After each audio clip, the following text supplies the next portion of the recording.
नमस्कार दोस्तों, कैसे हो आप सभी। तो मैं आशा करता हूं कि आप सभी स्वस्थ होंगे, अपना ध्यान रख रहे होंगे। तो एडवांस सीरीज में आप सभी का फिर से स्वागत है। और हम न्यूरोमस्कुलर जो स्केलेटन सिस्टम है दोस्तों वो पढ़ रहे हैं। और अब हमारी जो क्लास है दोस्तों, अगर हम बात करें तो आज हमारी सेकंड लास्ट क्लास है। अगली जो क्लास होगी उसमें मैं आपको पूरा ये न्यूरोमस्कुलर जो स्केलेटन सिस्टम है वो लगभग खत्म करवा दूंगा। ये जो क्लास है इसमें हम 8 ही क्वेश्चन पढ़ेंगे। मैं 10 क्वेश्चन इसलिए नहीं पढ़ा रहा क्योंकि अगली जो क्लास होगी दोस्तों उसके अंदर एक्चुअली में जो भी क्वेश्चन हैं that are related to arthritis. अगली जो क्लास होगी उसमें काफ़ी सारे क्वेश्चंस लाऊंगा मैं, 10 से ज़्यादा क्वेश्चंस होंगे, शायद 15-20 क्वेश्चंस भी हो सकते हैं, जिसमें सारे के सारे जो अर्थराइटिस जो है, ऑस्टियोआर्थराइटिस की बात करेंगे हम, रूमेटॉइड जो अर्थराइटिस है उसकी बात करेंगे, तो उससे रिलेटेड सारे क्वेश्चंस उसके अंदर हम पढ़ेंगे। तो इसलिए मैंने उस टॉपिक को आज इंक्लूड नहीं किया क्योंकि मैं चाहता हूँ कि एक ही क्लास के अंदर जब मैं आपको रूमेटॉइड अर्थराइटिस पढ़ाऊँ तो या ऑस्टियोआर्थराइटिस पढ़ाऊँ, उससे रिलेटेड जो भी क्वेश्चंस हैं तो वहीं पे मैं सॉल्व करूँ, क्योंकि मैं पूरी डिजीज अगर आज पढ़ा दूँ और उसमें क्वेश्चंस 2 ही हैं तो फिर अगली क्लास में फिर आपको समझ में कम आएगा। तो वो मैं उन्हीं के साथ आपको क्या कर दूंगा, मैं इंक्लूड कर दूंगा। तो आज हम 8 क्वेश्चंस ही पढ़ेंगे। तो हम शुरुआत करते हैं बिना कोई टाइम वेस्ट किए हुए। आज के क्वेश्चंस भी ज़्यादातर नर्सिंग मैनेजमेंट से रिलेटेड ही हैं। तो पहला जो क्वेश्चन है दोस्तों हमारे सामने वो क्या है कि when a client is in the right side lying position.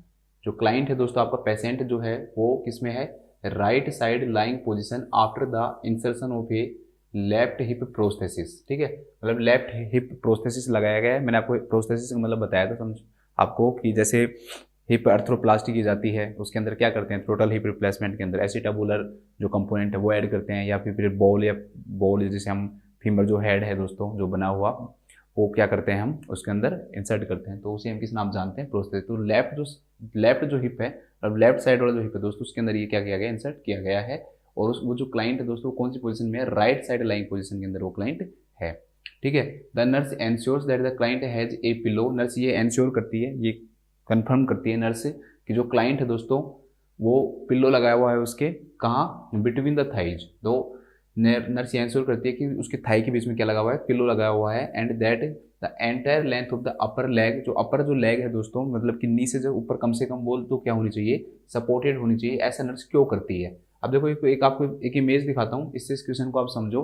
ठीक है, तो इसमें क्या होता है दोस्तों कि देखो जो क्लाइंट जो है ना वो किस पे है, लेफ्ट हिप प्रोस्थेसिस है, और वो पोजीशन कौन सी ले रखी है उसने, राइट साइड की ले रखी है। देख आप इसको समझो, लेफ्ट साइड, लेफ्ट जो है दोस्तों उसमें सर्जरी हुई है लेफ्ट साइड में, और जो पोजीशन ले रखी है वो राइट साइड ले रखी है। इसका मतलब पहली चीज आपको क्या कंफर्म हुई कि जो भी पोजीशन जब ली जाएगी दोस्तों ऐसी सर्जरीज के अंदर, तो वो हमेशा कौन सी साइड ली जाएगी, अनअफेक्टेड साइड ली जाती है। सर्जरी हम जो पोजीशन जो लेंगे हम वो कौन सी साइड लेंगे, अनअफेक्टेड साइड की क्या लेंगे हम दोस्तों, पोजीशन लेंगे। ठीक है, अब इस इमेज में राइट लेफ्ट को छोड़ो, मैं बताना चाह रहा हूँ कि इस प्रकार से जो पिल्लो है दोस्तों वो बीच में लगाया जाता है। ठीक है, जो आपको पिल्लो दिख रहा होगा ये पिल्लो लगाया जाता है सपोर्ट करने के लिए। सपोर्ट करने के लिए क्या करते हैं हम, पिल्लो लगाते हैं। इसका क्या रीजन होता है, ऐसा माना जाता है कि दोस्तों कि आप जो भी पोजीशन लो ना उसके अंदर जो लेग है वो एडेक्शन में नहीं आनी चाहिए। ठीक है, ये पर्सन है मान लो और ये इसकी लेग है, तो ये दोनों लेग है ये टच नहीं होनी चाहिए, एडेक्शन के अंदर नहीं आनी चाहिए, मतलब टच नहीं होनी चाहिए, ये मिडिल लाइन की तरफ नहीं आनी चाहिए कि आपने दोनों लेग को इस प्रकार से अपने पास ले आया। तो एडेक्शन जो होता है ना दोस्तों वो क्या होता है, कॉन्ट्रा इंडिकेटेड होता है। ऐसी सर्जरीज के अंदर जो हिप की जो सर्जरीज हैं उनके अंदर एडेक्शन को क्या करते हैं, हम कॉन्ट्रा इंडिकेटेड करते हैं। Addiction is Contra indicated. अब उस एडेक्शन को रोकने के लिए कि भाई अगर वो सोएगा मान लो तो जो दोनों पैर जो है दोस्तों वो उसके दोनों पैर क्या होंगे, टच होंगे, मतलब एडेक्शन होगा। अगर पिल्लो नहीं लगाएगा तो वो दोनों पैर जो है वो इस प्रकार से फीमेल लेटी हुई है तो ये क्या होंगे, ये पैर दोनों क्या होंगे दोस्तों, टच होंगे इस प्रकार से। अगर ये टच होंगे तो क्या होगा, एडेक्शन होगा। और एडेक्शन क्या होता है, कॉन्ट्राइंडिकेटेड होता है। क्यों होता है, क्योंकि अगर पेशेंट एडेक्शन करेगा, अगर एडेक्शन जो मूवमेंट है करेगा, एड का मतलब तो जुड़ना, मतलब पास की तरफ लाना, और एबडेक्शन होता है अभिभाग, मतलब दूर की तरफ जाना। याद करने के लिए याद रखना, ए बी होता है ना एबडेक्शन में, तो एबडेक्शन में दूर की तरफ जाते हैं, एडेक्शन में पास, तो वो पैरों को दोनों को पास लेके आएगा अगर पिलो नहीं लगाएंगे। और एडेक्शन जो होता है ना दोस्तों वो डिसलोज कर देता है किसको, प्रोस्थेसिस को। जो हमने अभी प्रोस्थेसिस लगाया है वो क्या हो जाएगा, वो अपनी जगह से हट जाएगा, तो प्रोस्थेसिस को क्या कर सकता है दोस्तों, वो डिसलोज कर सकता है। तो इसलिए हम क्या करते हैं, उसके बीच में पिलो लगा देते हैं ताकि कंप्लीटली क्या नहीं हो दोस्तों, एडेक्शन नहीं हो। तो इससे क्या होगा, क्यों, क्योंकि दोस्तों जैसे एडेक्शन होता है तो जो फ्रैक्चर्ड जो साइट है या इंजर्ड जो साइट है दोस्तों उस पर क्या पड़ता है, प्रेशर पड़ता है। एडक्शन के कारण उसके ऊपर क्या पड़ता है, प्रेशर पड़ता है, इस जिसे हम स्ट्रेन या प्रेशर बोलते हैं, जिसके कारण वो क्या हो जाता है, डिसलोज हो जाता है। ठीक है, प्रोस्थेसिस अपनी जगह से क्या हो जाता है दोस्तों, डिस्प्लेस हो जाता है या फिर डिसलोज हो जाता है। इसलिए हम क्लाइंट के दोनों लेग के बीच में क्या लगाते हैं दोस्तों, पिल्लो लगाते हैं। और कौन सी साइड लेटाते हैं दोस्तों, अनअफेक्टेड साइड लेटाते हैं। ऐसे नहीं कि जिस तरफ सर्जरी हुई उसी तरफ लेटा हो गया, वैसा नहीं होगा, अनअफेक्टेड साइड लेटाया जाता है। अगर राइट साइड है तो लेफ्ट साइड लेटाएंगे, लेफ्ट साइड है तो राइट साइड लेटाते हैं। ठीक है, इसका भी आपको ध्यान रखना है। अब आ जाओ एक बार आप, तो इसमें पहला जो ऑप्शन है दोस्तों वही दे रखा है कि strain on the operative side. बिल्कुल सही है कि ये पिल्लो क्या प्रिवेंट करेगा दोस्तों, जो ऑपरेटिव साइड जो है उसके ऊपर स्ट्रेन को प्रिवेंट करेगा। क्यों, अगर एडक्शन होगा, ठीक है, इसका मेन जो रीजन है वो यहाँ पे दे नहीं रखा, बट मेन रीजन क्या है दोस्तों, कि एडक्शन को प्रिवेंट करेगा, it will prevent the adduction. और जब एडक्शन प्रिवेंट होगा तो उसके कारण क्या होगा, स्ट्रेन प्रिवेंट होगा। क्योंकि अगर स्ट्रेन होगा तो डिसलोजमेंट हो जाएगा प्रोस्थेसिस का, जो प्रोस्थेसिस लगाया गया है उसका क्या हो जाएगा, डिसलोज हो जाएगा। इसलिए हम एडक्शन को प्रिवेंट करने के लिए क्या करते हैं दोस्तों, पिल्लो लगाते हैं। एडक्शन को प्रिवेंट करने के लिए क्या लगाते हैं, हम पिल्लो लगाते हैं, जिसके कारण कि ऑपरेटिव साइड के ऊपर क्या नहीं हो दोस्तों, स्ट्रेन नहीं हो। तो ये इसका क्या है, राइट आंसर है। बाकी के जो ऑप्शन है वो भी मैं समझाऊंगा आपको अभी। इसके बाद नेक्स्ट जो क्वेश्चन है दोस्तों कि thrombus formation in the leg. Thrombus जो फॉर्मेशन है वो इससे कोई रुकने वाला है नहीं, क्योंकि पेशेंट लेटा हुआ है, कोई ऐसा तो मूवमेंट कर नहीं रहा वो। ठीक है, क्योंकि मैंने आपको बताया कि एंकल जो एक्सरसाइजेज है वो करे, ऐसी चीज़ें करे, तब तो थ्रोम्बस फॉर्मेशन प्रिवेंट होगा। और पिल्लो लगाने के कारण थ्रोम्बस फॉर्मेशन कैसे प्रिवेंट होगा ये समझ में मुझे आया भी नहीं, क्योंकि ऐसा तो हो भी नहीं सकता कि सिर्फ पिल्लो लगा दिया और उससे थ्रोम्बस फॉर्मेशन क्या हो जाएगा, रुक जाएगा, क्योंकि मसल्स को कोई कॉन्ट्रैक्शन तो ये करवा नहीं रहा है। तो इसलिए पिल्लो लगाने के कारण थ्रोम्बस फॉर्मेशन का कोई भी फायदा नहीं है। इसके बाद दोस्तों flexion contractures of the hip joint, कि पिल्लो जो है दोस्तों फ्लेक्शन कॉन्ट्रैक्चर्स को रोकेगा, तो पिल्लो के कारण फ्लेक्शन कॉन्ट्रैक्चर्स नहीं रुक सकते। एक्सटेंशन की जो पोजीशन है वो लेने के कारण जरूर रुक सकते हैं, लेकिन इस कारण से नहीं रुक सकते कि आपने क्या लगा दिया दोस्तों, पिल्लो लगा दिया। वैसे भी क्लाइंट जब एक साइड लेटता है तो थोड़ा बहुत तो उसका क्या होता है दोस्तों, यहाँ पे फ्लेक्शन होता ही है। अब ये थोड़ा बहुत फ्लेक्शन है उसके कारण कॉन्ट्रैक्चर्स हो सकते हैं। ठीक है, ऐसा नहीं है कि भाई बिल्कुल भी कॉन्ट्रैक्चर्स नहीं होंगे, तो पिल्लो लगाने के कारण कॉन्ट्रैक्चर्स प्रिवेंट वैसे भी नहीं होंगे। तो ये भी क्या हो जाएगा, गलत आंसर हो जाएगा। फोर्थ जो दोस्तों, skin surfaces from rubbing together, कि भाई दोनों जो स्किन सरफेस हैं पैर की वो रब नहीं करेंगे। बात बिल्कुल सही है कि भाई स्किन सरफेस रब नहीं करेंगी, लेकिन ये पर्पज नहीं है हमारा पिल्लो लगाने का कि सिर्फ स्किन सरफेस को रोकना है और उसके लिए हमने क्या लगा दिया, पिल्लो लगा दिया। तो उसके लिए और भी कई सारे मेथड यूज कर सकते हैं, पोजीशन को चेंज करवा सकते थे, और भी कई कारण हो सकते थे। तो वो रीजन नहीं है, रीजन क्या था कि स्ट्रेन ऑन द ऑपरेटिव जो साइट है दोस्तों वो नहीं पड़े। ठीक है, तो लिखो हिप प्रोस्थेसिस वाले क्लाइंट में, हिप प्रोस्थेसिस वाले क्लाइंट में पेशेंट को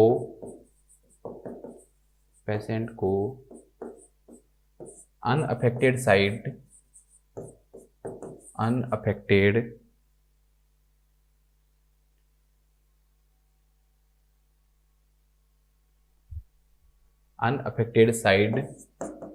लाइंग पोजीशन देते हैं, अनअफेक्टेड साइड लाइंग पोजीशन देते हैं तथा अपर लिम्ब के बीच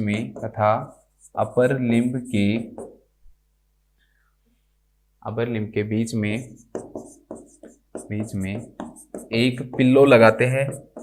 ठीक है, वो तो मैंने इमेज दिखाने के लिए बताया आपको सर लोअर लिम्ब में भी लगा हुआ है, तो ऐसा नहीं है, मेन अपर लिम्ब में जरूरी है। ठीक है, नीचे ऊपर तो एक पिल्लो जरूरी है। अपर लिम्ब में एक पिल्लो लगाते हैं। यह पिल्लो एडक्शन को प्रिवेंट करता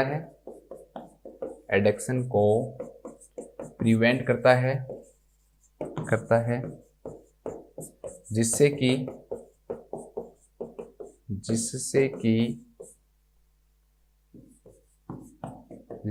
इंजर्ड साइट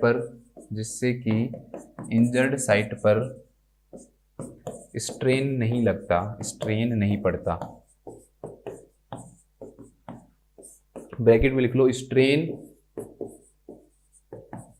प्रोस्थेसिस को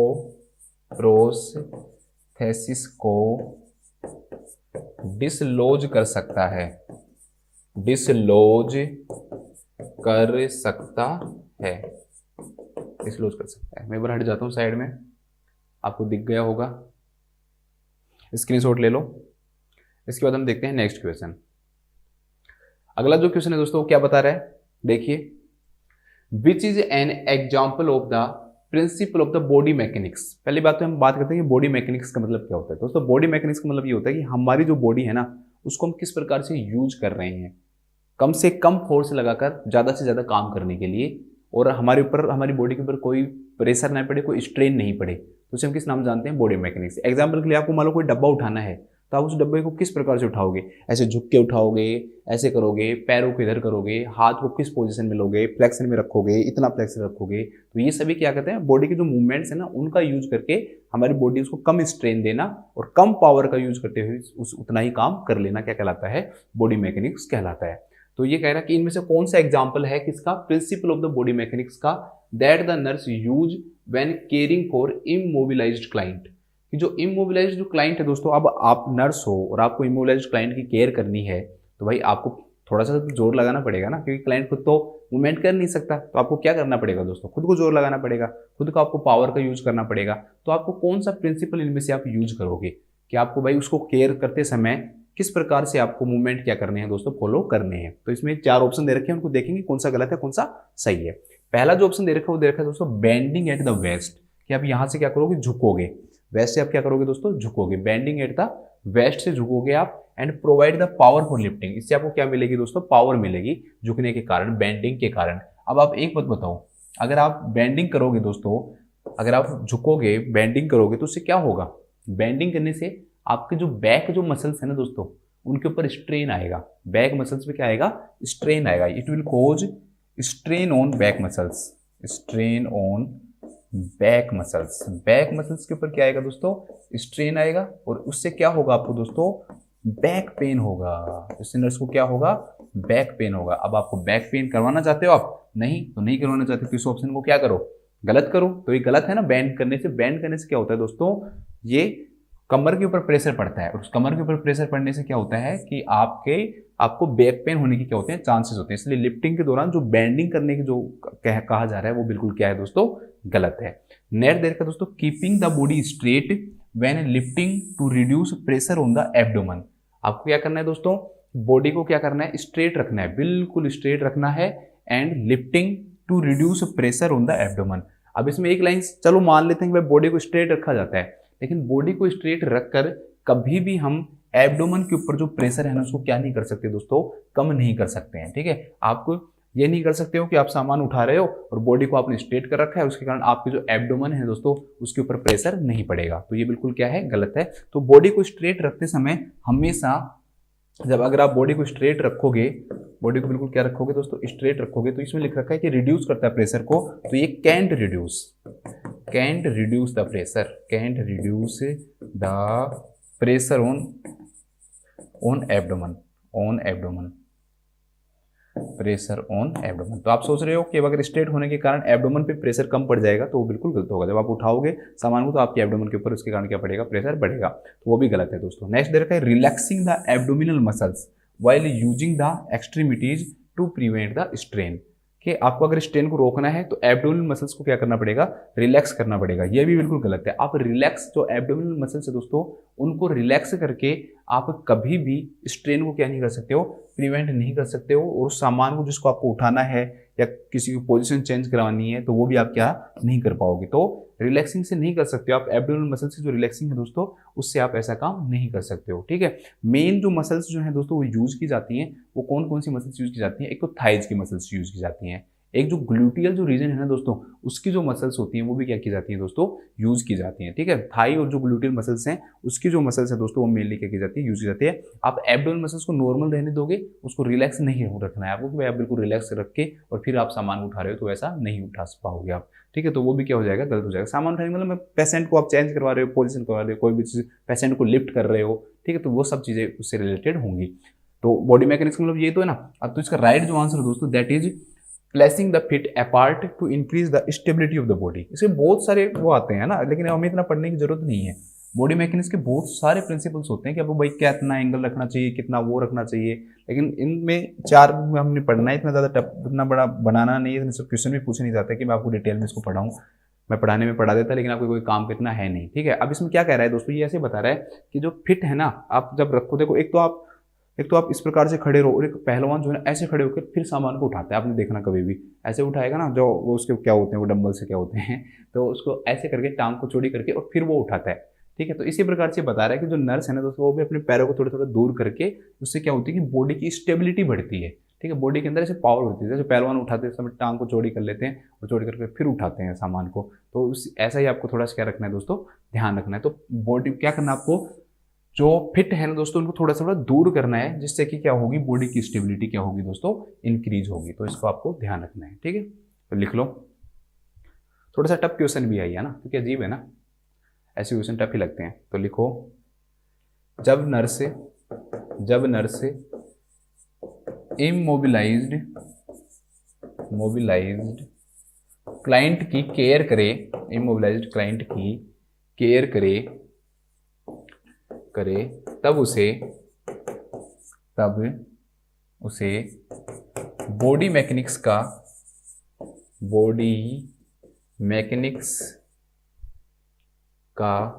के प्रिंसिपल्स यूज करने चाहिए, प्रिंसिपल्स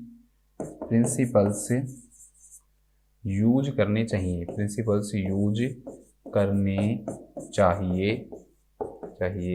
जैसे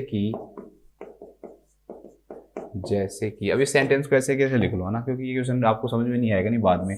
placing the feet apart to increase the stability of the body, जैसे कि एग्जांपल है, मतलब जैसे कि placing the feet apart to increase the stability of the body,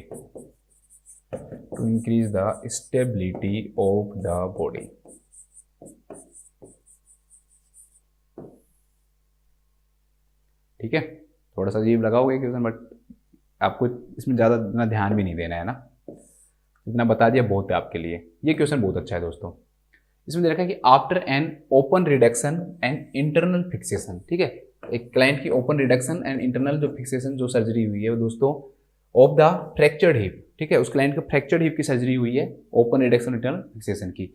boat assessment of the clients affected leg should the nurse make, क्या assessment करना चाहिए, देखो दोस्तों सर्जरी के बाद में क्या क्या आपको असेसमेंट करना चाहिए ओरिप के बाद में, तो ये चीज़ देखते हैं एक बार हम। देखो, अगर आपको इन्फेक्शन देखना है, अगर आपको क्लाइंट के अंदर ये देखना है कि इन्फेक्शन तो नहीं हो गया, तो उसके लिए आप क्या क्या देखोगे दोस्तों, क्लाइंट का टेम्परेचर देखोगे, क्लाइंट का क्या देखोगे, टेम्परेचर, तो उससे आपको इन्फेक्शन का पता लगेगा, ठीक है। एक कहीं से अडर तो नहीं आ रही है, जो अडर एट सर्जिकल साइट, जो सर्जिकल जो साइट है दोस्तों, उस पर कोई किसी भी प्रकार की स्मेल आई, या उससे किसी भी प्रकार क्या हो, डिस्चार्ज हो, या किसी भी प्रकार क्या होने लग जाए दोस्तों, सीक्रेशंस होने लग जाए, डिस्चार्ज होने लग जाए, तो ये किस चीज़ को शो करता है दोस्तों, इन्फेक्शन को शो करता है। इसके अलावा अगर आपको हेमरेज को चेक करना है, ब्लीडिंग को चेक करना है,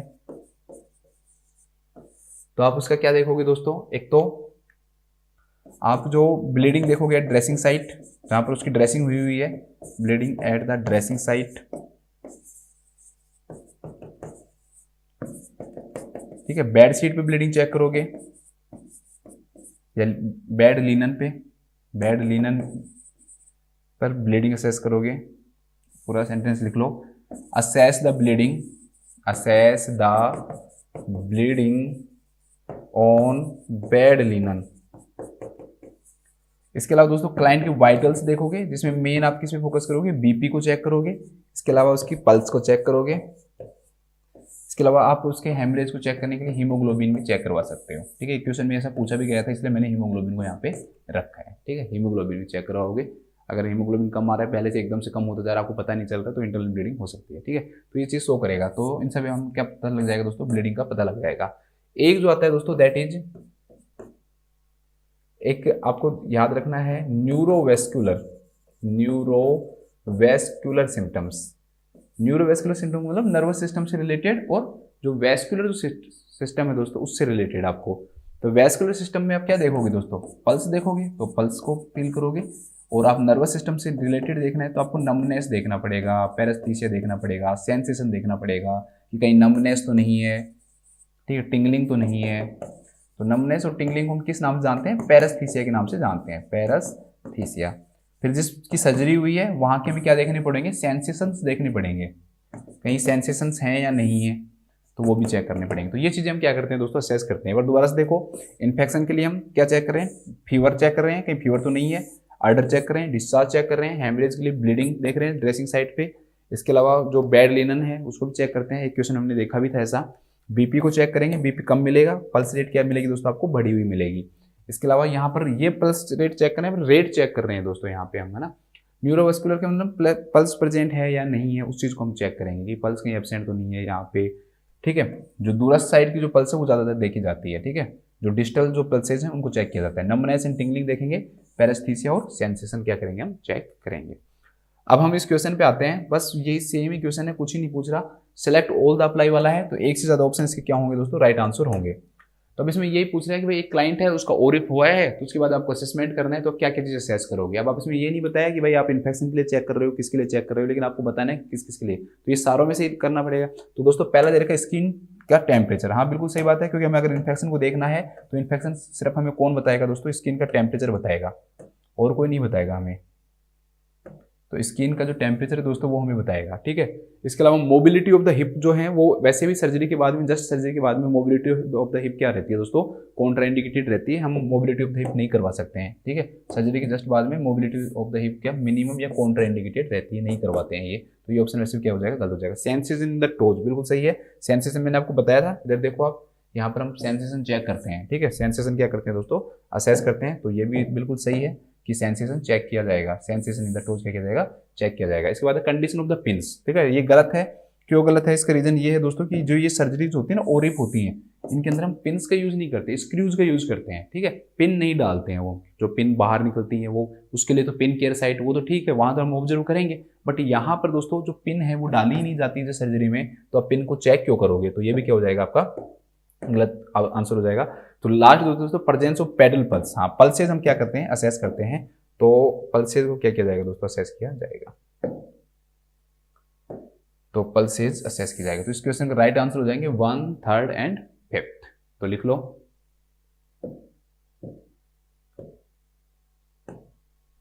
लिखो। ओरिप सर्जरी के बाद, ओरिप सर्जरी के बाद नर्स को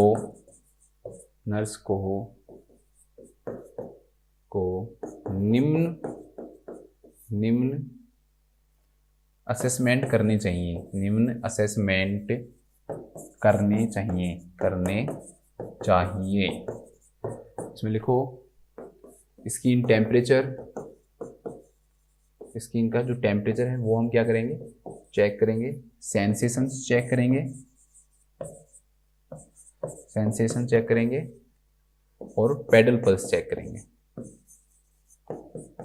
पल्सेज भी लिखा हुआ तो फिर इसको भी इंक्लूड करेंगे हम। ठीक है, अगर पेडल पल्स लिखा हुआ तो उसको मानेंगे। अगर सिर्फ पल्सेज आता तो इसको मानना पड़ता ना हमें, ऐसा थोड़ी है कि हम इसको इग्नोर कर देते, तो वो भी राइट आंसर ही होता हमारा।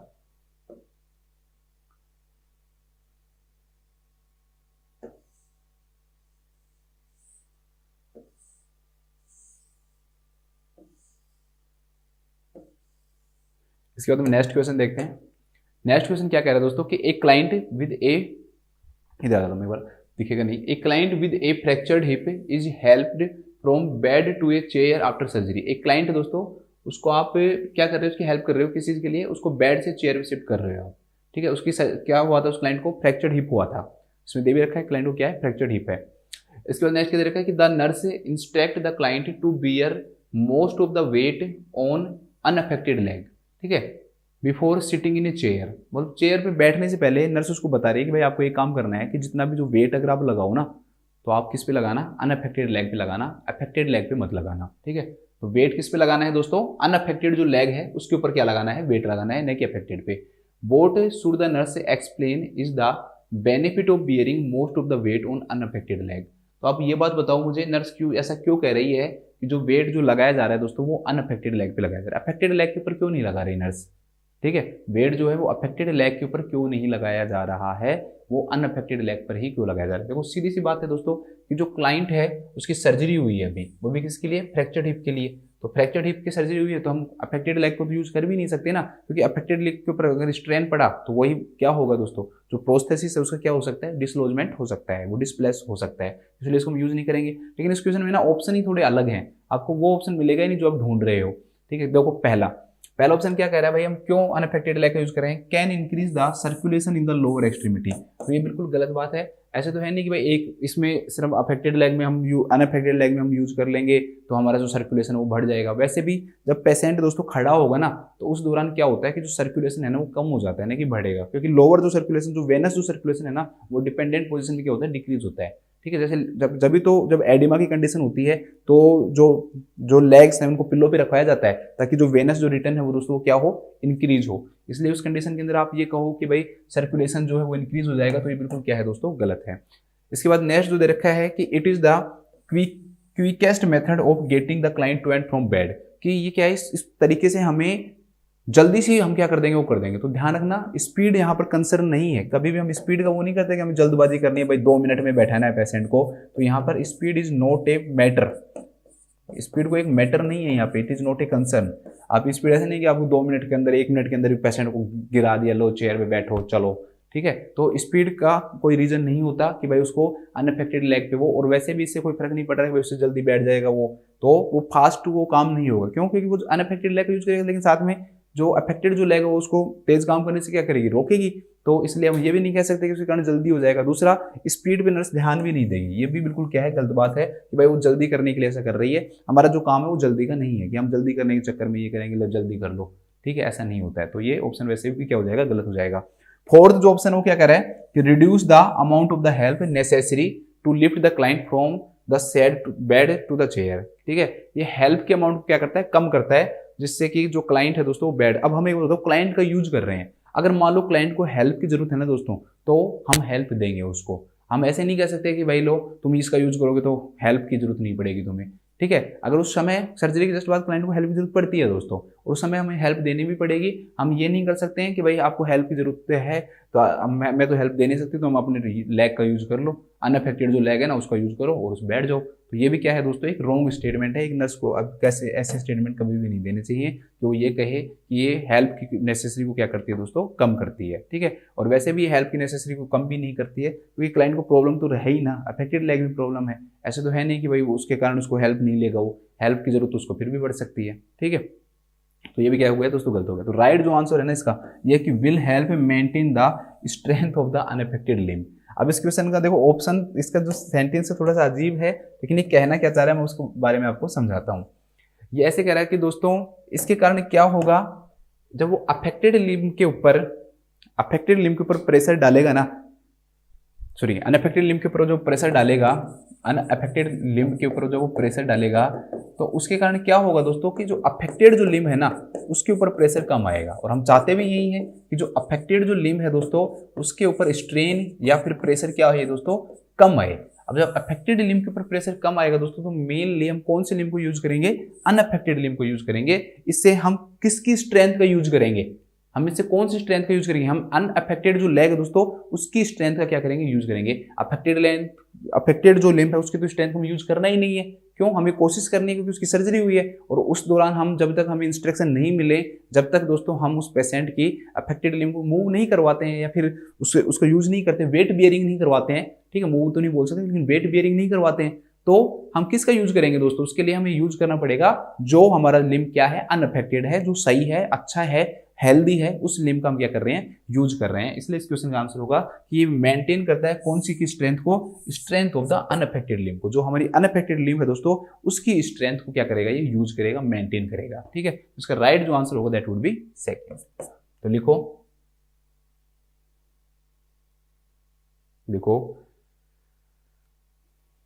जब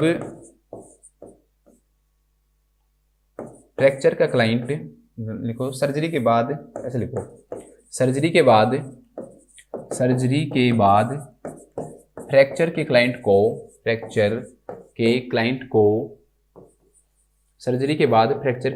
को बेड से चेयर पर शिफ्ट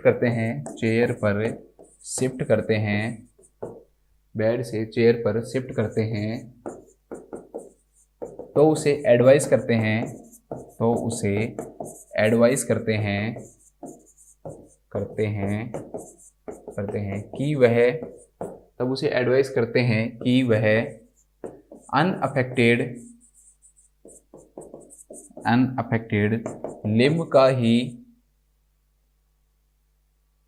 अनअफेक्टेड लिम्ब पर ही वेट बियर करे,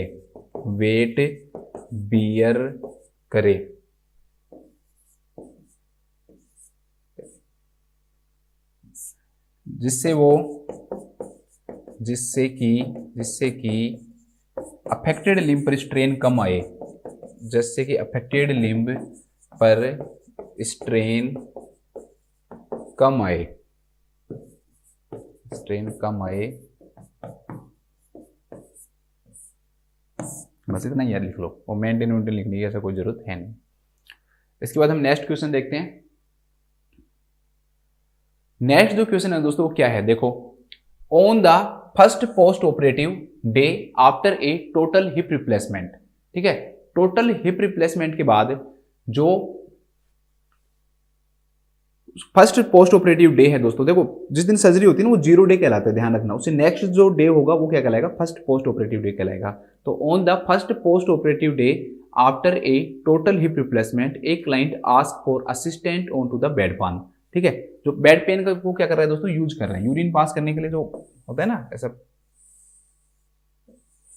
आता है, ठीक है, वो इसको किस नाम से जानते हैं, बेड पेन के नाम से जानते हैं। तो यूरिन पास करने के लिए उसको हमें क्या करना है दोस्तों, असिस्ट करना है उस पेशेंट को। वो क्या कर रहा है, मुझे हेल्प चाहिए, असिस्टेंस चाहिए, किसके लिए, बेड पान को यूज करने के लिए। What should the nurse instruct the client to do, तो हम नर्स को इंस्ट्रक्ट करना है कि भाई क्लाइंट को कैसे वो बेड पान का क्या करेगा दोस्तों, यूज करेगा, ठीक है। थोड़ा सा ध्यान देना इस क्वेश्चन पे, थोड़ी सी लैंग्वेज इसकी टफ है तो आपको याद करना पड़ेगा।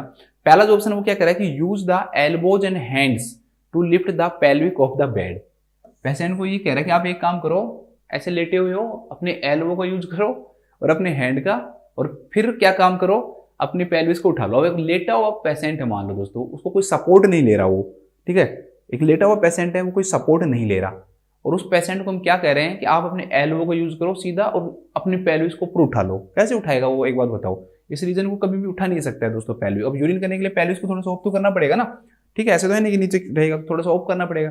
तो दोस्तों उसको करने के लिए हम ये चीज क्या है, इम्पॉसिबल है कि सिर्फ आप लेटे रहो और लेटी हुई कंडीशन के अंदर आपको कहो कि भाई एल्बो को और हैंड का यूज करो आप सीधा, और सीधे सीधा आप क्या करो दोस्तों, पेल्विस को ऑफ कर लो, ठीक है, पहले इसको ऊपर उठा लो। तो ये ऐसा नहीं कर पाता, तो ये इम्पॉसिबल चीज है, ऐसा किया ही नहीं जा सकता है। ये एनक्लेक्स में भी साफ साफ लिखा गया है, this is impossible, this is impossible. इसके बाद नेक्स्ट क्या है दोस्तों, extend both legs and pull on the trapeze to lift the pelvis, ठीक है। अब देखो क्लाइंट जो है ना दोस्तों, पोस्ट ऑपरेटिव डे में आया है और ये क्या कर रहा है, भाई दोनों लेग का यूज करो। मैंने आपको अभी बताया था दोस्तों कि जो अफेक्टेड जो लेग है ना उसका यूज नहीं कर सकते हम, तो ये भी गलत हो जाएगा, can't use the affected leg,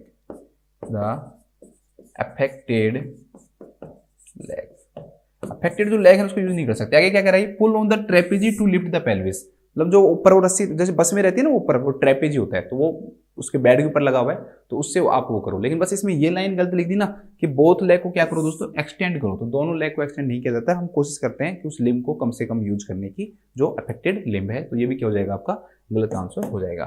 third क्या दे रखा है दोस्तों,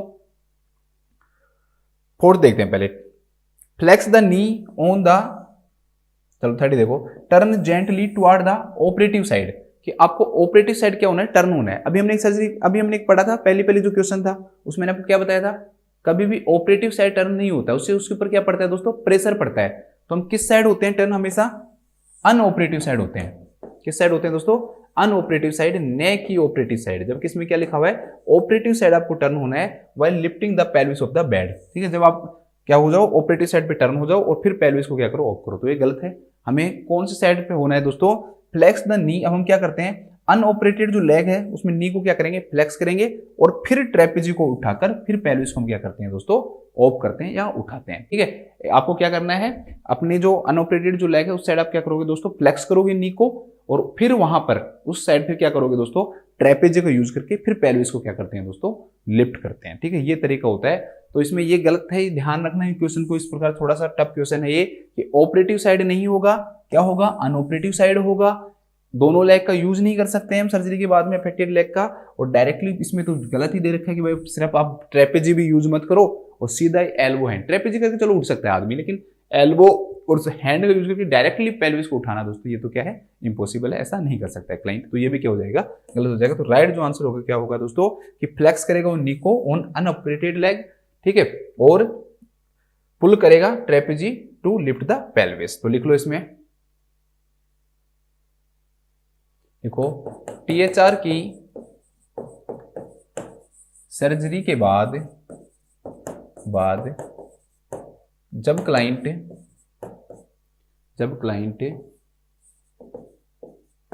बेड पान का यूज करे तो उसे बेड पान का यूज करे तो उसे अनऑपरेटेड लेग की साइड फ्लेक्स, अपनी नीज को क्या करना चाहिए, फ्लेक्स करना चाहिए। ऐसे कैसे लिख लो, फ्लेक्स द नी, तो उसे फ्लेक्स द नी पूरा लिख लो। तो जब आप पढ़ोगे ना तो फिर ये तो पढ़ लोगे, लेकिन फिर बाद में आपको क्या होगा, याद नहीं होगा, फिर क्वेश्चन देखोगे तो ऑप्शन भी समझ में नहीं आएगा। इसलिए ये जो लैंग्वेज है ना, ऐसे कैसे आप लिख सकते हो। तो flex the knee on the unoperated leg, on the unoperated leg,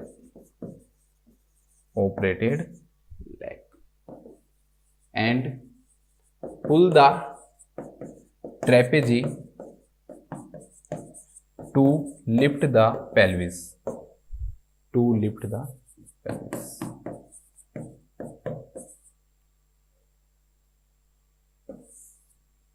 का प्रयोग करना चाहिए।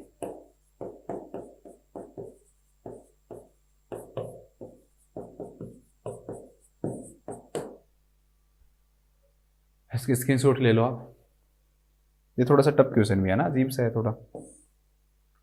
ये क्वेश्चन बहुत अच्छा है, ये क्वेश्चन तो आपको आना ही चाहिए। क्वेश्चन बहुत सिंपल है दोस्तों। एक client is ready to walk with crutches, ठीक है, एक क्लाइंट है, मैंने आपको क्रैच वॉकिंग बहुत अच्छे से करा रखा है, ट्रैक्शन बहुत अच्छे से करा रखा है, इनमें आपको कभी गलत नहीं होना चाहिए। देखो, क्योंकि मैंने इतनी मेहनत की तो आपको भी उसको पढ़ना है उसी प्रकार से। एक क्लाइंट है दोस्तों, रेडी है क्रैचेज के साथ नी सर्जरी के बाद में, तो which crutches walking technique will the nurse most likely have to reinforce after the client return from the physical therapy, ठीक है। सिंपल सी बात है दोस्तों कि इसमें तो ये बता रहा है कि क्लाइंट है दोस्तों जो क्या काम कर रहा है, भाई उसको क्रैच वॉकिंग करवाना है नी सर्जरी के बाद में, हम कौन सी टेक्निक का यूज करेंगे ऐसे क्लाइंट के लिए, ठीक है। वो फिजिकल थेरेपी करवा के आया है तो उससे कोई फर्क नहीं पड़ रहा। मेन जो चीज पड़ रही फर्क ये पड़ रही है कि भाई जो क्लाइंट जो है ना उसकी नी सर्जरी हुई है। अब नी सर्जरी वाला जो क्लाइंट है दोस्तों, सोचो कि एक पैर इसका ये है और एक जो पैर है दोस्तों उसकी नी सर्जरी हुई है, तो मतलब ये पैर तो क्या हो गया दोस्तों, उसका अफेक्टेड हो गया ना। मतलब इस पैर के ऊपर तो वो वेट को क्या नहीं कर सकता, वो बियर ही नहीं कर सकता। जब नी सर्जरी हुई है दोस्तों तो इस क्लाइंट इस पैर को तो बियर ही नहीं कर सकता, तो मतलब उसका एक ही पैर ऐसा है दोस्तों जिसपे वो वेट को क्या कर पाएगा, बियर कर पाएगा। अब बताओ कौन से प्रकार का क्रच यूज करेगा वो। तो सिंपल सी बात है दोस्तों, मैंने आपको बताया था 3 पॉइंट जो गेट होता है, 3 पॉइंट जो गेट होता है दोस्तों, उसके अंदर क्या होता है 3 पॉइंट गेट के अंदर, देखो मैंने सारे बताए थे आपको, 2 पॉइंट, फिर 3 पॉइंट, फिर 4 पॉइंट, फिर मैंने आपको स्विंग टू और स्विंग थ्रू कई बार बता दी मैंने आपको, ये स्विंग टू और स्विंग थ्रू। 2 पॉइंट जो गेट होता है उसमें क्या होता है, मैंने आपको क्या बताया था कि दोनों जो पैर होते हैं ना, वो दोनों ही पैर क्या होते हैं दोस्तों, अफेक्टेड होते हैं, और दोनों ही पैर क्या नहीं कर सकते, वेट को बियर नहीं कर सकते। तो 2 पॉइंट के अंदर कौन से 2 पॉइंट काम आएंगे, क्रैच के काम आएंगे, ठीक है। अपने पैर भी 2 पॉइंट है ऐसे समझो, ठीक है, पूरा समझने के लिए समझो कि हमारे पैर भी 2 पॉइंट हैं और जो क्रच है दोस्तों वो भी क्या है, 2 पॉइंट है।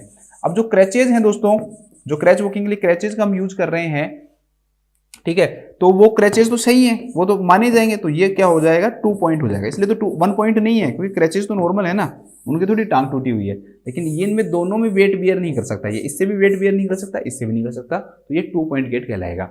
3 पॉइंट गेट कब कहलाता है दोस्तों, कि जो एक जो लेग है ना उससे तो काम कर सकता है वो, लेकिन जो दूसरी जो लेग है ना दोस्तों उससे वेट बियर नहीं कर सकता, ठीक है, चाहे वो एम्पुटेड हो, भाई वो पैर है ही नहीं, तो वो भी कंडीशन हो, या कोई नी की सर्जरी हुई हो या पैर की सर्जरी हुई हो, तब उस समय आपको अफेक्टेड लीग हो जाएगी, तब उस समय काम नहीं कर सकते। अब ये दोनों तो काम करेंगे ना, क्रच तो हमेशा रहेंगे दो, तो 1, 2 और 3, तो ये क्या कहलाएगा दोस्तों, 3 पॉइंट गेट कहलाएगा। 4 पॉइंट वेट में क्या होता है कि चारों चीजें काम करती हैं, उसको कहते हैं कि भाई हाँ आप इस पे भी क्या कर सकते हो, वेट बेयर कर सकते हो, ठीक है, और दोनों क्रच हो गए, तो ये 4 पॉइंट हो गया। स्विंग टू और स्विंग थ्रू है ना, इनके द्वारा भी हम यूज कर सकते हैं, 4 पॉइंट में यूज कर सकते हैं, 3 पॉइंट में यूज कर सकते हैं। स्विंग टू और स्विंग थ्रू में मेनली क्या होता है दोस्तों, कि जो क्लाइंट है ना उसको कहा जाएगा भाई ये ऐसे चलने के लिए कहेंगे, ठीक है, तो उसमें क्या होगा कि जहां पर क्रच रखेगा वहां तक अगर वो अपने शूज को लेके जाता है तो ये क्या कहलाएगा दोस्तों, स्विंग टू कहलाएगा। और अगर क्रच रख रहा है और उससे आगे अगर लेके जा रहा है दोस्तों, तो उसे किस नाम से जानेंगे हम, स्विंग थ्रू के नाम से जानेंगे। मैंने पूरी वीडियो बना रखी है, जिस बच्चे को समझ में नहीं आ रहा है, शायद 2-3 वीडियो पुरानी वीडियो है, बहुत डिटेल में बहुत अच्छे से मैंने आपको हर चीज समझा रखा है। अगर आपको समझ में नहीं आया तो प्लीज उसको जाकर देखो, और जिस बच्चे ने पढ़ रखा है उसको सब चीजें समझ में आ गई होंगी कि मैं क्या कहना चाह रहा हूँ, ठीक है। तो इसमें के अंदर देखो, इसकी सर्जरी हुई है नी की, तो इसको तो यूज नहीं कर सकता वो, ये अफेक्टेड लेग हो गया। 1, 2 और 3, तो ये क्या कहलाएगा दोस्तों, 3 पॉइंट गेट कहलाएगा। तो जो क्लाइंट हो क्या यूज करेगा, 3 पॉइंट गेट का क्या करेगा दोस्तों, यूज करेगा, 3 पॉइंट गेट का क्या करेगा, यूज करेगा। तो इसमें लिख लो, देखो नी सर्जरी के बाद, नी सर्जरी के बाद क्लाइंट अफेक्टेड लिम्ब पर वेट बियर नहीं कर सकता,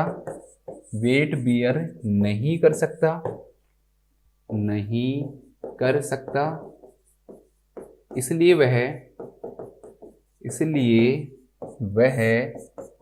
3 पॉइंट गेट का यूज करता है, इसलिए वह 3 पॉइंट गेट का यूज करता है।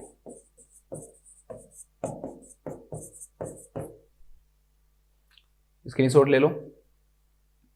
इसके बाद हम देखते हैं नेक्स्ट क्वेश्चन।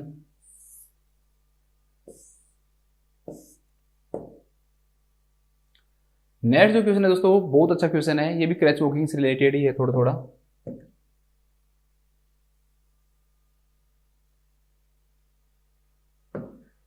नेक्स्ट क्वेश्चन क्या है दोस्तों, a nurse is teaching crutch walking to a client who had arthroscopic surgery of the knee, ठीक है, उसकी नी की सर्जरी हुई है एर्थ्रोस्कोप के द्वारा। On which part of the body should the nurse instruct the client to place weight. तो जो क्लाइंट है ना दोस्तों, जब वो क्रैचेज का यूज करता है, सिंपल से छोड़ो कि कहाँ सर्जरी हुई क्या हुई है, वो इंपॉर्टेंट नहीं है। इंपॉर्टेंट ये है कि जो उस क्लाइंट की जब सर्जरी हुई है दोस्तों, तो उस क्लाइंट को जब क्रैचेज का वो यूज करता है, सिंपल से क्वेश्चन बस ये कि क्रैचेज का यूज करते समय आप वेट किस पर दोगे, दोस्तों, यही क्वेश्चन है। इसमें पहले देखा दोस्तों द अपर आर्म, क्या आप वेट किस पे दोगे दोस्तों, अपर आर्म पे दोगे। तो अपर आर्म पे हम पूरा वेट नहीं दे सकते हैं, क्यों, एक तो एक्चुअली में क्या होता है दोस्तों कि अपर आर्म के कॉन्टेक्ट में कुछ होता नहीं है। हम जो क्रैचेज हैं उसको भी हम क्या करते हैं दोस्तों, यहाँ पर 1 to 1.5 इंच क्या रखते हैं, नीचे रखते हैं, या हम कहें 2 से 3 फिंगर क्या रखते हैं दोस्तों, नीचे की साइड रखते हैं। तो जो मेन जो ग्रिप जो होती है ना, वो मेन ग्रिप यहाँ होती है, इस जगह पे होती है। मेनली जो पाम है यहाँ से हम पकड़ते हैं, तो जो मसल्स जो यूज होंगी ना दोस्तों, मेनली यहाँ की मसल्स यूज होती हैं, ठीक है। सबसे ज्यादा जो प्रेशर पड़ता है वो यहाँ से पड़ता है, ठीक है, मैंने आपको इसके बारे में समझाया हुआ भी है। तो मेनली अपर आर्म से हम पूरा वेट लगाना भी चाहे ना तो वेट नहीं लगा सकते हैं, डायरेक्टली कॉन्टेक्ट में नहीं होने के कारण। इसके बाद दे रहे हैं दोस्तों एक्सिलरी रीजन पर अगर आपने प्रेशर लगा दिया ना, तो उसके कारण क्या हो सकता है दोस्तों, ब्रैकियल प्लेक्सस की इंजरी हो सकती है। जो ब्रैकियल जो प्लेक्सस है उसकी क्या हो सकती है दोस्तों, इंजरी हो सकती है। इसलिए हम एक्सिलरी रीजन के ऊपर क्या नहीं लगाते हैं, प्रेशर नहीं लगाते हैं। तो ये भी क्या हो गया दोस्तों, गलत हो गया। इसके बाद देखा बोथ लोअर एक्सट्रीमिटीज। अब एक बताओ, जो क्लाइंट है दोस्तों उसकी नी की सर्जरी हुई है, तो उसके एक जो लेग है वो क्या है, अफेक्टेड है। अब आप उस एक लेग पे भी अगर क्या लगाओगे दोस्तों, प्रेशर लगाओगे, यूज करोगे, तो दोस्तों वो तो गलत हो जाएगा ना। तो वेट को आप वहां पे भी क्या नहीं कर सकते हो, प्लस नहीं कर सकते हो, ठीक है। और दूसरा, क्रैच के अंदर वैसे भी ज्यादा जो वेट है जो वो अपर लिम्ब के द्वारा यूज किया जाता है, न कि लोअर लिम्ब के द्वारा, तो वो वैसे भी क्या हो जाएगा, गलत हो जाएगा। इसलिए इसका जो राइट जो आंसर होगा दोस्तों, that will be palms of the hands. Palms of the hands का क्या हो जाएगा दोस्तों, राइट आंसर हो जाएगा। जो मेनली जो वेट जो वो करता है ना, बियर करता है वेट किसका, क्रैच वॉकिंग का, तो वो किसके द्वारा लगाया जाता है दोस्तों, वो हमारे पाम लगाती हैं, ठीक है। पाम की जो मसल्स है दोस्तों वो मेनली क्या करती हैं, उस वेट को बियर करती हैं, ठीक है। तो लिख लो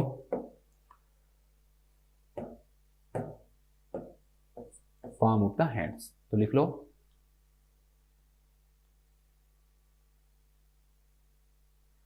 देखो क्रैच वॉकिंग में वेट,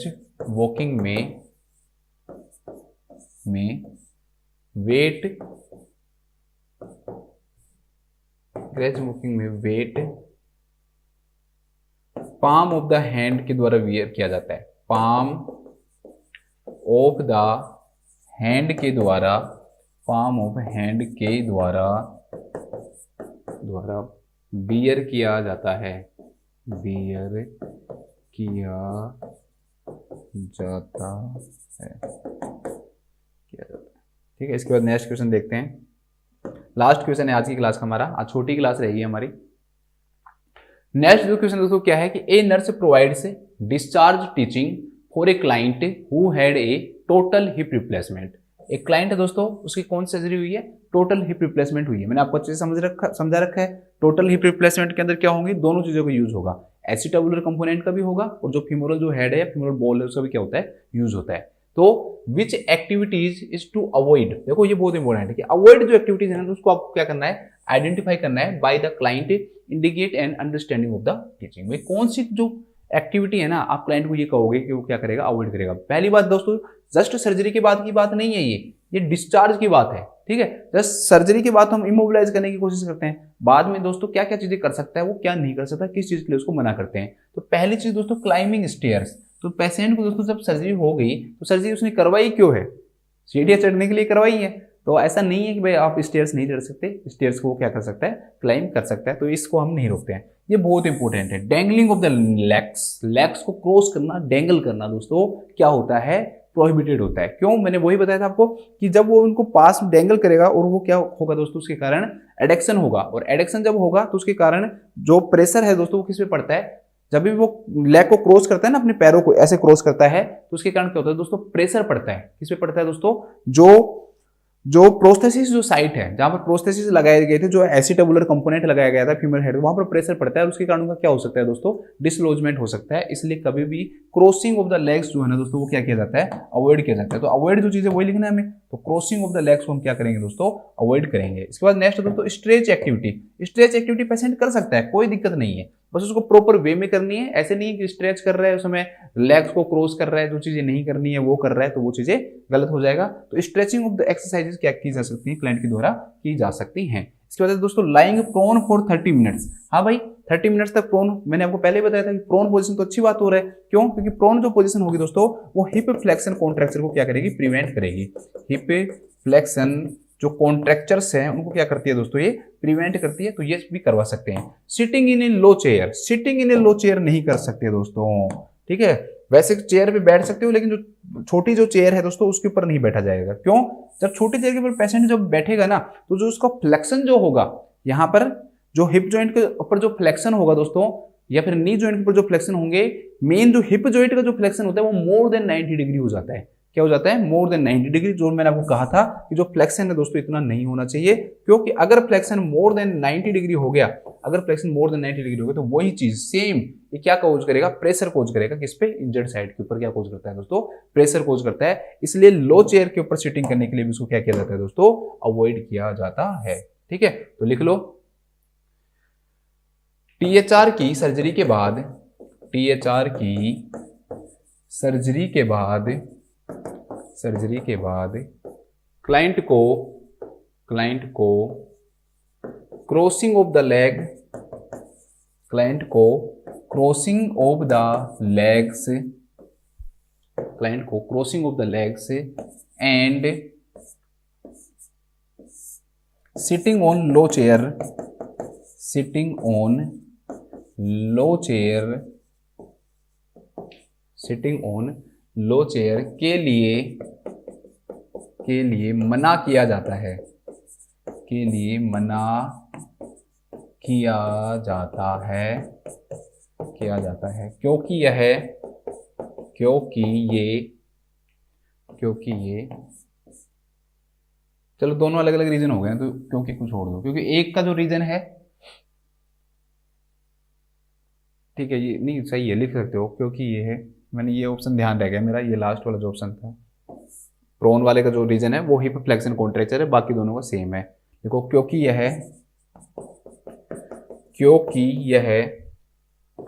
प्रोस्थेसिस को, क्योंकि यह प्रोस्थेसिस को डिसलॉज कर सकता है, डिसलॉज कर सकता है, क्योंकि यह प्रोस्थेसिस को डिसलॉज कर सकता है। स्क्रीनशॉट ले लो। अब एक बार मैं क्वेश्चन दिखा देता हूं आपको, है ना। जैसे ये क्वेश्चन है, अब बहुत सारे क्वेश्चन आएंगे हमारे सामने, जो अगली जो क्लास होगी इसमें हम इनके बारे में डिस्कस करेंगे। देखो रूमेटॉइड अर्थराइटिस का क्वेश्चन है ये एक, ठीक है।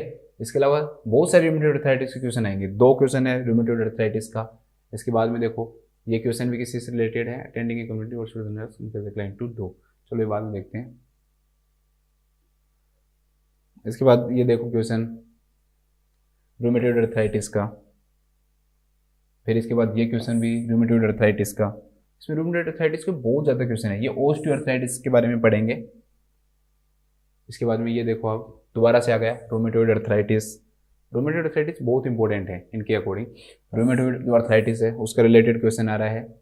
फिर देखिए रूमेटॉइड अर्थराइटिस से रिलेटेड क्वेश्चन आ रहा है, फिर देखो आप रूमेटॉइड अर्थराइटिस से रिलेटेड क्वेश्चन आ रहा है, फिर हमारी क्लास भी खत्म हो जाएगी इसके साथ ही। रूमेटॉइड जो अर्थराइटिस है उससे रिलेटेड क्वेश्चन आ रहा है, रूमेटॉइड अर्थराइटिस से रिलेटेड क्वेश्चन आ रहा है, ठीक है। ये अर्थराइटिस से आ गया, तो उसमें दोनों ही शामिल होंगे, ठीक है।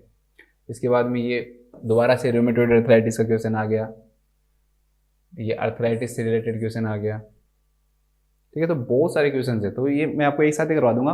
मैं 2 क्वेश्चन करवाऊंगा, फिर पूरी डिजीज पढ़ाता हूँ मैं, आपको भी पता है।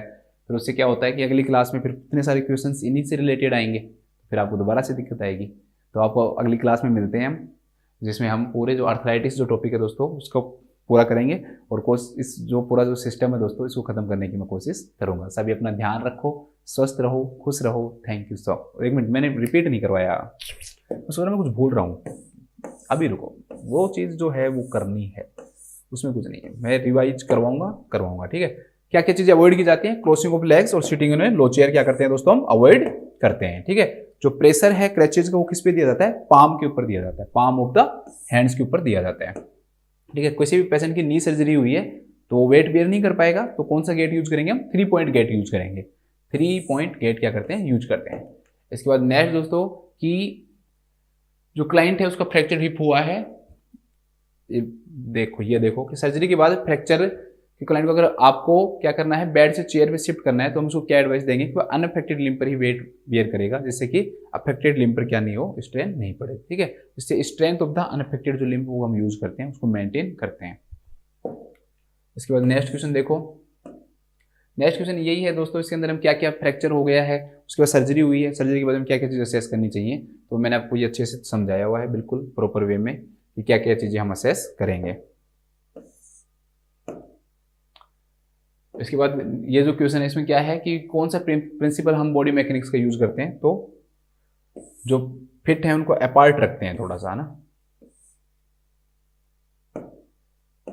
अब ये क्या कोज कर सकता है? स्ट्रेन कोज कर सकता है ऑपरेटिव साइड के ऊपर। कौन सा? कि जब लेफ्ट हिप प्रोस्थेसिस क्लाइंट है और हम जो पिल्लो है दोस्तों उसको वो क्या दूर कर सकता है, जो पिल्लो है उसको बीच में क्यों रखा जाता है, तो ये क्या करता है? स्ट्रेन को क्या करता है दोस्तों? कम करता है, ठीक है। किस चीज को प्रिवेंट करता है? ये स्ट्रेन को क्या करता है? प्रिवेंट करता है ऑपरेटिव साइड पे।